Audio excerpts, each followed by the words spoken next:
Hello, good morning. कसे आहात तुम्ही सगळे? तर इथे सकाळ झाली. आज माझा वीक ऑफ आहे, तर मी लेट उठले. इथे ब्रश वगैरे करून घेतला. मला आज बनवायची होती व्हायरल मॅगी, जी चीजवाली आहे, जी मी ट्राय केली. खूप छान झाली होती. मी त्याची यूट्यूबला रेसिपीसुद्धा टाकली आहे, तुम्ही बघू शकता. त्यानंतर इथे आईने आम्हाला काम लावलं होतं. आम्हाला जायचं होतं दळायला, तर आम्ही व्यवस्थित हे सगळं मोजून घेतलं आणि निघालो दळायला.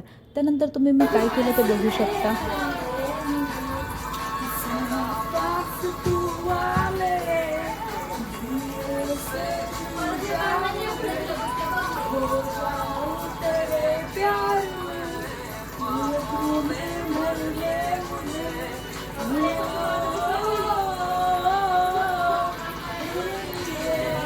तर इथे थोडेसे कपडे धुवायचे होते, जे मी धुवून घेतले आणि मला जायचं होतं बाहेर. पटपट आवरलं. इथे मी फ्रेश झाले, व्यवस्थित फेस वॉश करून घेतला आणि त्यानंतर इथे मला चहा पिऊ वाटला होता, म्हणून मी चहा टोस्ट खाल्ला आणि बाहेर निघाले. संध्याकाळी मला दही तडका खायचा होता, जो मी बनवला आणि किती छान झाला. तुम्ही